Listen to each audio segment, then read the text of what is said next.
Just to make it very simple कि आपने roles की बात की और आपने ये बात की कि अल्लाह ने दर्जा मुतय्यन किया, दर्जात मुतय्यन किए हैं और मर्द को एक दर्जा ऊपर है। नॉट ऑलवेज, लेकिन जो in आया many है ways. क्लियर कि मर्द जो है वो कवाम है, और वो एग्जैक्ट आया भी कोट कर दीजिए। तो व्हाट एग्जैक्टली इज अ कवाम? हाँ, फैमिली स्ट्रक्चर के अंदर let's be very clear about it. और मर्द को किन चीज़ों पे दर्जा ऊपर है? फैमिली स्ट्रक्चर के अंदर जो है ना, अगर हम फैमिली स्ट्रक्चर की बात करें स्पेसिफिकली, तो हाँ, उसके अंदर अल्लाह ताला ने मर्द को ऊपर रखा है, ठीक है ना। और उसकी बहुत बड़ी वजह यह है कि अल्लाह ताला ने वहाँ पे मर्द के ऊपर एक रिस्पॉन्सिबिलिटी डाली है, और अल्लाह ताला ने ये अथॉरिटी को बेसिकली लिंक किया है रिस्पॉन्सिबिलिटी के साथ। यानी अगर आप रिस्पॉन्सिबिलिटी ख़त्म कर दें तो फिर अथॉरिटी किस बात की, ठीक है ना। तो फरमाया ना कि इन अर्रिजालु क़व्वामून अलन निसाई बिमा फ़द्दलल्लाहु बअदहुम अला बअदिन व बिमा अनफ़क़ू। एक तो अल्लाह ने फजीलत दी, और अल्लाह ने फजीलत किस बुनियाद पर दी, आगे अल्लाह ने बयान कर दी वजह। अल्लाह ने कहा व बिमा अनफ़क़ू मिन अमवालिहिम, क्योंकि वो खर्च करते हैं अपने मालों में से अपनी बीवियों के ऊपर। तो यहाँ पे जो कव्वामियत है, जिसके अंदर उलमा ने मुख्तलिफ मानी बयान किए, जिसमें एक चीज़ ये है कि लीडरशिप है, जिसमें एक चीज़ है डिसिप्लिन है, जिसमें एक चीज़ ज़िम्मेदारी है।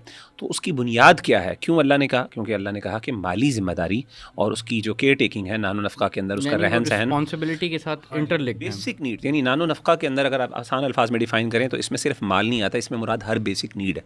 हर बेसिक नीड की ज़िम्मेदारी अल्लाह ने मर्द पर डाली। तो भाई जिसके ऊपर ज़िम्मेदारी है, जिसने आपका ख्याल रखना है, तो अगर आप कहें जी आपके ख्याल तो आपने रखना है, लेकिन भाईजान माजरत के साथ आपके पास कोई अथॉरिटी नहीं है, आपकी बात हमने कोई नहीं माननी, आपकी बात हमने नहीं माननी, या आप हमारे बराबर ही हमसे नीचे हैं, लेकिन जिम्मेदारी सारी आपके ऊपर है, तो फिर ये it doesn't make sense, it doesn't work like that. ये किसी जगह पे भी दुनिया में नहीं होता। हमेशा सीईओ जो होता है वो पूरी कंपनी का रिस्पॉन्सिबल होता है, लेकिन वो तब रिस्पॉन्सिबल होता है जब उसके पास सारी अथॉरिटी होती है। पूछे तब ही सकते हो जब आप उसको कोई ना कोई अथॉरिटी देते हो। तो रिस्पॉन्सिबिलिटी विदाउट अथॉरिटी जो है ना, ये एग्जिस्ट नहीं करती। तो अल्लाह ताला ने जो मर्द को रिस्पॉन्सिबिलिटी दी है ड्यू टू मैनी रीजंस, उसकी बुनियाद जो है वो बुनियादी तौर पर रिस्पॉन्सिबिलिटी। अली भाई, मैं इस पर ज़रा कमेंट ये करना चाहता हूँ कि देखें, इवन इफ़ अगर आप सेकुलर पर्सपेक्टिव से भी देखें ना, तो ये हायरार्की इस्टेब्लिश होती ही होती है। यानी बेसिकली बायोलॉजी के अंदर ये चीज़ें ऐसी इनग्रेन्ड है कि फॉर एग्जांपल कोई भी ऐसी सिचुएशन आती है, डेंजर की सिचुएशन आती है, मतलब वॉर टाइम सिचुएशन आती है, वो सारी रिस्पॉन्सिबिलिटीज़ जो हैं वो मर्द और मसल के ऊपर ही दी जाती हैं, ठीक है। जितना भी हार्ड टास्क है, टफ़ टास्क है, ठीक है, नेचुरली जो है वो किसके साथ एसोसिएट किया जाता है, जितना मर्जी इगलिटेरियन सोसाइटी हो, ठीक है, वो जो मेन जो टफ़ टास्क है, जो वो वाला टास्क है, वो मर्द के ऊपर ही जो है वो रिस्पॉन्सिबिलिटी उसमें ठहराई जाती है। तो ये जो चीज़ है, और ये जनरल ट्रेंड की बात हो रही है, ये नहीं कि हर दफ़ा बंदा आगे ना एग्जांपल्स कोट करता जाता है कि जी मैं फ़लानी एक्सेप्शन को जानता हूँ, मैं फ़लानी एक्सेप्शन को जानता हूँ। ठीक है, एक्सेप्शंस हर जगह होते हैं, लेकिन रूल नहीं है। वो हमेशा जो ट्रेंड है वो यही रहा है, ठीक है, स्पेशली वॉर टाइम में, स्पेशली कोई भी क्राइसिस सिचुएशन में। और सिर्फ क्राइसिस होना ज़रूरी नहीं है, मतलब जनरली भी ट्रेंड जो है वो यही सेट रहता है इसी चीज़ में। अच्छा, हम कुछ पिन पॉइंट अजम्पशंस को भी अब डिस्कस करते हैं। आप दोनों ने अपनी बताई। सबसे पहली अजम्पशन वो है कि all masculinity is toxic masculinity. अब देखें, masculinity, what exactly is masculinity Mughira भाई? यानी अब मेन में कुछ ऐसे बिहेवियर्स हैं, जैसे मे बी कॉम्पिटिटिवनेस कह लें, इसको लीडरशिप ट्रेट्स कह लें, असर्टिवनेस कह लें, बिल्कुल प्रोटेक्टिवनेस, मैन जब जिसको हम कहते हैं एक natural protectiveness towards their daughter, towards their sister, जिसको आजकल बड़ा जनरलाइज करके गैरत का टैग लगा के फिर बड़ा उसको वो नेगेटिव पोर्ट्रे किया जाता है कि ये जी गैरत के नाम पे कत्ल भी कर देते होते हैं। हालांकि सबसे ज़्यादा कत्ल जो हमें वेस्ट में मिलते हैं अगर देखा जाए, सुभान अल्लाह। एनीवे, तो ये जो असम्पशन है कि which alienates man completely who display even healthy masculinity traits, यानी डिसिप्लिन और assertiveness and being very protective, उसको सिर्फ उस टोकरी में डाल देना कि ये सारे टॉक्सिक ट्रेट्स हैं। तो what do you have to say about this वगैरह भाई? यानी ये assumption that all masculinity is toxic masculinity। अरे भाई, मेरा ख्याल है ये स्टेटमेंट इटसेल्फ अपने आप को डीकंस्ट्रक्ट कर रही है और ये अपने आप को जो है ना फॉल्सिफाई कर रही है। ऐसा हो नहीं सकता दुनिया के अंदर। मैंने बताया कि यानी अगर मैं आपसे पूछूं किसी भी बहन से कि यार आपके वालिद इस तरह के हैं, अल्लाह माफ़ करे, यानी आपके भाई इस तरह के हैं, ठीक है, आप पास एग्जांपल्स होंगी, ऐसे लोग होंगे जो डेफिनेटली इस तरीके से टॉक्सिसिटी फैलाते हैं, जुल्म करते हैं, ज़्यादती करते हैं, बट यार माशरे के अंदर अल्लाह माफ़ करे आपके पास एक हमने जहाँ पे ऐसी हमें तस्वीर नज़र आती है कि जहाँ पे बाप जो है ना वो अपनी बच्चियों को या अपनी घरवालियों को जो है ना वो यानी टॉक्सिसिटी की वजह से या इसी तरीके से बुरी तरीके से ट्रीट कर रहा है, वहाँ पे हमें उन्हीं कल्चर्स के अंदर जो हाईली जो है ना मेल सेंटर्ड है, मतलब मैं तो उसको कहूँगा मेल सेंटर्ड है टू सर्टेन एक्सटेंट, वहाँ पे आप देखेंगे कि वहाँ पे मर्द ऐसा भी है जो अपनी सब चीज़ें सेक्रीफाइस कर रहा है और औरत को सवारी पे बिठाया है, वो खुद वो पैदल चल रहा है और उसके जो है ना पैर पे छाले बन रहे हैं, लेकिन वो औरत को नीचे नहीं चलने देता, वो सवारी पे बिठाता है, जानवर के ऊपर बिठा के चलता है और आवर्स एंड आवर्स उसकी प्रोटेक्शन करता है, अपनी जान भी देता है उसके लिए, अपनी बच्चों के लिए सारा कुछ करता है।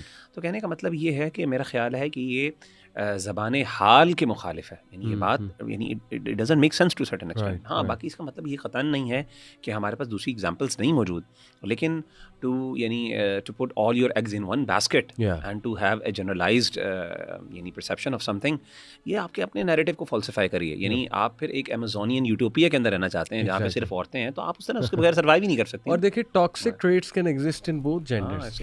अली भाई ऐसे ही मैं ऐड करता रहूँ, इन्होंने दरअसल वो जो अजम्पशन थी ना, पावर की अजम्पशन, कि पावर का मतलब ये है जिसके पास पावर या पावर स्ट्रक्चर जो है वो जुल्म के साथ उनके साथ लिंक किया, ठीक है, यानी जो पावर में होगा जुल्म करेगा। हाँ, जो पावर के साथ एसोसिएशन है, यानी जो चीज़ें कैपेसिटी में आपको पावर देती हैं या किसी के ऊपर अथॉरिटी या एबिलिटी ऑफ अथॉरिटी देती हैं, वो वाला ट्रेट किससे एसोसिएटेड है, वो जुल्म के साथ एसोसिएटेड। बहुत कमाल बात की, ठीक है ना। आप जरा बात करें, मैं इस पे एक बात ऐड करूंगा। हाँ, तो जब ये उन्होंने लिंक बनाया हुआ है ना, तो आप समझें कि ये ना मतलब पॉजिटिव सोचने की इसकी सलाहियत ही एक किस्म की आप ख़त्म कर रहे हैं। एग्जैक्टली कि पावर के साथ एक यूनिलैटरल एसोसिएशन ऑफ जुल्म जो है ना, उसके साथ आपने जो उसका पॉजिटिव एलिमेंट है, देखिए जो होती है ना ये एबिलिटी, असर्टिवनेस और अथॉरिटी, ये आपको प्रोटेक्शंस देती हैं, ये आपको मतलब यानी ये सारी जो पॉजिटिव ट्रेट ऑफ मैस्कुलिनिटी है, जिसमें क्राइसिस सिचुएशन में बचाना, सारा कुछ करना,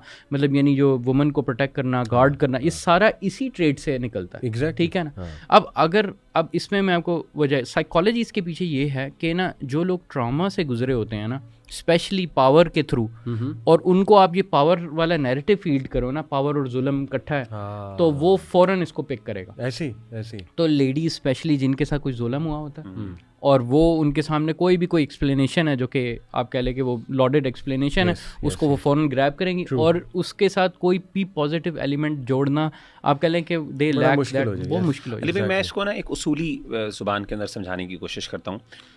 देखें, ये एक बहस हमेशा से पाई जाती है कि कोई चीज़ अपने डिफ़ॉल्ट पोजीशन के अंदर क्या पॉजिटिव है या नेगेटिव है, ठीक है ना। ये एक इंपॉर्टेंट सवाल है।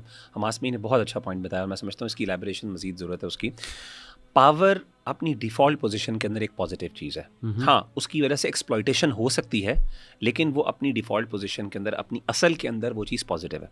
कुछ चीज़ें ऐसी होती हैं जो अपनी असल के अंदर नेगेटिव होती हैं, लेकिन हाँ उससे कोई पॉजिटिव भी फ़ायदा उठाया जा सकता है। तो उसकी मिसाल अली भाई जो है ना वो प्रोस्टिट्यूशन की है। जैसे मिसाल के तौर पर प्रोस्टिट्यूशन अपनी असल के अंदर बाय डिफ़ॉल्ट जो है वो बुरी चीज़ है, यानी कुछ जगहों पर एक खातून जो है वो सर्वाइवल के लिए, उसके लिए ज़रूरी बन जाता है और वो कर रही होती है, अपनी सर्वाइवल की वजह से कर रही होती है, even though that is not justified, या कई दफ़ा जो है ना वो मामला खुद हो जाता है।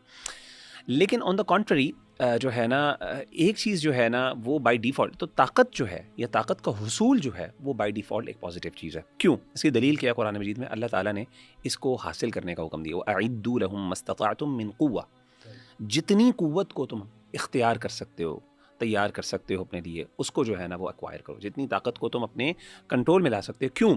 क्योंकि अल्लाह ताला एक मुसलमानों के बारे में एक पॉजिटिव अल्लाह ताला का नोशन है, और वो क्या है कि एक मुसलमान जब ताकत को अपने कंट्रोल में रखेगा तो हमेशा उसका एक पॉजिटिव यूज़ होगा। हाँ, उसका मॉरल कैरेक्टर है ना अली भाई, वहाँ पे एक्सप्लॉइटेशन होगी, इंसान है ना, यानी to certain level of exploitation हर जगह पे होती है। पावर की सर्टेन लेवल ऑफ एक्सप्लॉइटेशन, जितना मर्जी इंसान इंसाफ कर ले, टू सर्टेन लेवल कुछ ना कुछ लोग कॉम्प्रोमाइज होते हैं, सफ़र करते हैं। यानी ये हो ही नहीं सकता आप कहेंगे 100% एक्यूरेसी है। वो अल्लाह के रसूल सल्लल्लाहु अलैहि वसल्लम या अल्लाह की ज़ात है जिसके अंदर सिर्फ जो है ना वो इतना कमाल और परफेक्शन है कि वहाँ पे इस तरह की एक्सप्लॉइटेशन नहीं हो सकती, वरना हर लेवल के ऊपर एक्सप्लॉइटेशन टू सर्टेन लेवल होती है। कुछ ना कुछ लोग कॉम्प्रोमाइज़ होते हैं, सैयदना खालिद बिन वलीद की मिसाल है रज़ियल्लाहु ताला अन्हु, जहाँ पे उनके पास वो मिलिट्री उनकी जो स्ट्रैटेजीज थी, जहाँ पे उन्होंने अपनी ताकत को इस्तेमाल किया दीन इस्लाम के लिए, वहाँ पे उनके कुछ ब्लंडर्स भी हैं, उनसे कोई गलतियाँ भी हुई, डेफिनेटली वो हमारी रिकॉर्डेड हिस्ट्री में है और हम समझते हैं कि अल्लाह ताला ने उनको वो माफ़ की हैं और वो हमारे बड़े जलील क़दर सहाबी हैं। लेकिन कहने का मतलब ये है कि इस चीज़ को नेगेटिव सेंस में अस्यूम करना, आपका अपना बयानिया, अपना नैरेटिव इस तरह नहीं चल सकता भाई। अगर ये पावर जो है इटसेल्फ इनहेरेंटली अपनी बाय डिफ़ॉल्ट पोजीशन के अंदर ये नेगेटिव है, तो फिर आप क्यों एक्वायर कर रही हैं इसके लिए? आप क्यों हर सबसे पहली मूवमेंट ऑफ यानी फर्स्ट वेव ऑफ फेमिनिज्म के अंदर पावर की ही तो स्ट्रगल थी हमास भाई, यानी वोटिंग राइट्स थे ना कि हमारे पास टू सर्टेन लेवल पोजीशन, एक पॉलिटिकल पोजीशन आप एक्वायर कर रही थी। आपने कहा पोजीशन तो नहीं है वैसे एज सच, क्या कहते हैं, वोटिंग राइट्स थे ना, मतलब हमें वोटिंग राइट्स दिए। इन अदर वर्ड्स कि आपकी पावर को इन्फ्लुएंस करने का हमारे पास, यानी हमारे वोट की भी कोई ना कोई पावर होनी चाहिए, तो एक अथॉरिटी सर्टेन लेवल ऑफ उसका क्लेम करने की कोशिश, यानी वो एक इक्वालिटी लेवल पे अचीव